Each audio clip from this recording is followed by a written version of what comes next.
First things first, what the heck?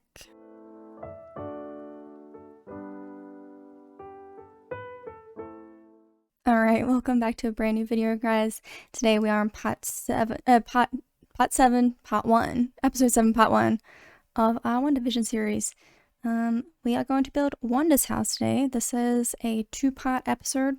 Well, I'm going to make it 2 parts. We're going to build Wanda's house this one, and then on Friday/Thursday for some, aka in 2 days from now, we will be building someone else's house, which if you've seen the episode, you know who it is. I'm sure you can guess it, but if not, I won't spoil it. Okay, so, I want to just give a little heads up first. At this time of recording this, I have not built the house. I'm really sorry. I've been so busy this week. This last week has been ridiculous. But yeah, let's just hope this voiceover goes for a decent amount of time. We'll see how we go. We'll figure it out. We're also going to be doing, oh, actually, no, I have already done Wanda and the kids in CAS. I didn't include Vision. I literally just did the 2 kids and Wanda, because I felt that was most appropriate to represent this part of the episode. So, we're currently in the early 2010, 2015, around then, sometime around then. It's very much based around Modern Family. I'd also say a little bit of like Desperate Housewives. That might be pushing it, but like the music definitely gives me those vibes. But yeah, we're around then. Also, as the episode is starting, Wanda is asleep in her bed. Vision is not there because if you remember from last week's episode, or yeah, from the Halloween episode, he actually was outside in the Hex. He never got taken back home. He never went back home. He's just kind of chilling out there in the field. So live your best life, Vision. Hope you make it home safe. Love you. Kisses for Vision. You know what I mean? But yeah, so Wanda's at home by herself in bed, waking up, and obviously, clearly, struggling to wake up.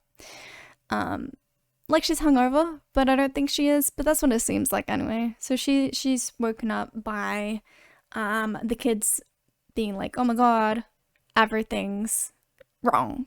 Everything's wrong. And they come into a room and their toys are broken. Their controllers that they're using for their game keep glitching out to be like different versions. So for example, like going from, I don't remember exactly what was in there, but there was like a Wiimote, there was a like some not keyboards, there was some like Xbox controllers, some GameCube controllers possibly, I don't know, but there was like something weird's going on. It's very unstable, let's just put it that way. So that's happening with their games. And then so she wakes up and she's like, oh whatever. Anyway, so she wakes up, doesn't think much of it, goes down to make herself some cereal. And as she's making herself some cereal, when she's going down to make some, before she even gets there, she notices, wait, it's not just the games that it's happening to, it's also the furniture and the wallpaper and the TV. And why is everything changing? I don't know. No official answer as of yet, but I'd say it's honestly just because she's losing control, but who knows? Who knows? Maybe it's finally all catching up to her that she's losing control of her reality, but who knows? I mean, I don't know. But yeah, when she goes to make herself some cereal, the milk also changes, so it goes from like how you'd have milk now, like in a plastic carton, I think is how it is. Like I said, I don't watch the episode. I don't really remember. I haven't watched the episode for a while. I have seen the episode. I don't remember exactly what happened. Then she goes to make us with some cereal, and it turns into like the little glass bottles and stuff, and then it goes to like cartons, and it's just kind of like, well, hang on. My question is, because I know this is not a thing, I don't know if anyone else thought this. My first thought was, does that mean the milk is off? That was my concern. I was like, is the milk off? I don't think it is. I mean, surely it's just for like aesthetic, and it's supposed to be just jokey, but like, is it off? Is it? I mean, I don't know. What do you think? Tell me what you think in the comments. I'm really curious. That was my first thought anyway. Because if that is the case, that's disgusting. Also, if that's not the case, it's kind of cool. I don't know. But yeah, so Agatha comes over. Not Agatha. You don't know who Agatha is. Agnes comes over and she's like, hey, sup, how we doing? And she's like, oh, clearly you are struggling. Let me help out and I'll look after the kids for the day. And we'll let you, chill out, have a day to yourself. You're clearly going through some shit. So she looks after the kids for the day. And, yeah, so they go over to her house and it's all fine and dandy. Then we cut over to Monica and Jimmy, who are together outside of the hex. Now, if you remember from last week, Vision got inside, but I didn't actually mention this, but Darcy is also inside the hex now. Sorry, I completely forgot to mention that. Darcy is inside, and so is, like, I'd say about half of Sword. At least the sword that was there anyway. So they're inside. Vision goes to talk to Darcy and he's like, well, hang on, you're the one that tried to save me from outside. Clearly you must be good, right? You tried to warn me about stuff. So he does the little temple touch thing and he's like, hey, we need to get out of here. And so they team up together, which is really cool. But I'm not gonna lie, it's kind of a little confusing why they do this. I'll touch on this later, why I think it's confusing. At least it's a little weird. But, I mean, I don't know. Maybe I just don't fully understand it. But they decide to go to see Wanda to warn her about Haywood.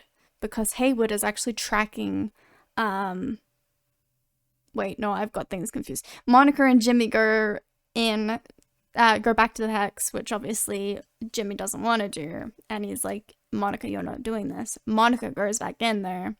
And goes in to warn Wanda about Haywood. There we go. Because Haywood is tracking Vision, which Darcy does know, but I don't think Vision knows that yet, which is why I think it's weird because they didn't actually touch on why they're working together. Because they're also, Vision and Darcy are also going to Wanda's house, but I don't know if it was ever mentioned or if it was just kind of like hey, the audience knows, therefore it's fine, whatever. I don't know. Or maybe I just completely missed it. I might have completely missed it. Who knows? But, yeah, Monica comes back in and she does get to warn Wanda. She's like, hey, things aren't safe out here, you look after yourself. And then Wanda's like, no. And no, you're not coming near me. You're not coming near my kids. You're not coming anywhere near us. And, of course, who decides to show up? But Agnes. Agnes is like, oh, leave us alone. We're fine. Everything is under control. Leave her alone. And she gets very aggressive, which we find out why. It kind of explains itself. But it's a little sus, mate. It's a little sus. But live your best life. Oh, I didn't mention this. But, also, there's, like, so I mentioned at the very start of this, sorry, I'm all over the place, but when am I not? At the very start of this episode, I mentioned how it was kind of themed around, like, Modern Family, the show. That during one of the confessional things that they have, someone, we don't know who, but someone decides to ask, Wanda, this is the exact quote, do you think this is what you deserve? Do you think this is what you deserve? Do you think what is what she deserves? A mental breakdown? No, nobody deserves that. What the hell? What kind of question is that? Also, hello, why are you speaking? This is her moment. She's having a moment. Can you just leave her? Thanks. But yeah, that's the thing. Very weird. And she also does kind of mention that. And she's just kind of like, eh? And she gives the camera a weird look of like, why are you speaking? Weird. Also, God, I'm all over the place, aren't I? I'll mention this. This will be one of my last points. Vision and Darcy, like I said, they are going to see Wanda. And they keep getting delayed on the way back home. I don't know why. It's kind of weird. I can make my assumption. I have seen episode 8. I can make an assumption as to why and as to who is causing this. But, yeah. I don't know. Little bit sus, mate. Little sus. Anyway, that's where I'm gonna leave it though. Actually, no, that's not where I'm gonna leave it because I will also say how Agnes was protecting Wanda. They went back to Agnes's house. because they clearly don't want to go back to Wanda's house for some reason. So they go back to Agnes's house. And she's like, Wanda's like, well, hang on. Where are my kids? It's very quiet. If they hear, where are they? And then Agnes is like, oh, they're in the basement. You know. Why can't you hear them in the basement, Agnes? That's kind of weird. It's a little weird. You're really going to tell me that you cannot hear 2 screaming kids from the basement? That would echo, surely not? You'd at least hear, like, footsteps or something, right? I don't know. Little weird. Anyway, that's where I'm going to leave it. Why are they in the basement? Who's really down there? Are they down there? Are we down there? Who knows? Anyway, that's where I'm going to leave it. And I'm going to leave it on that really weird cliffhanger of an episode. I'm very sorry that this ended abruptly. I don't know what I'm doing. I'm just kind of here. Anyway, I hope you enjoyed this video. Feel free to give it a like and a like and a comment if you enjoyed it. If you didn't like it, feel free to dislike it as well, so I know not to do it again. We're coming to the end of the season though, so that's exciting. But yeah, I hope you enjoyed this video and the screenshots, and yeah, I will see you all next time. Goodbye.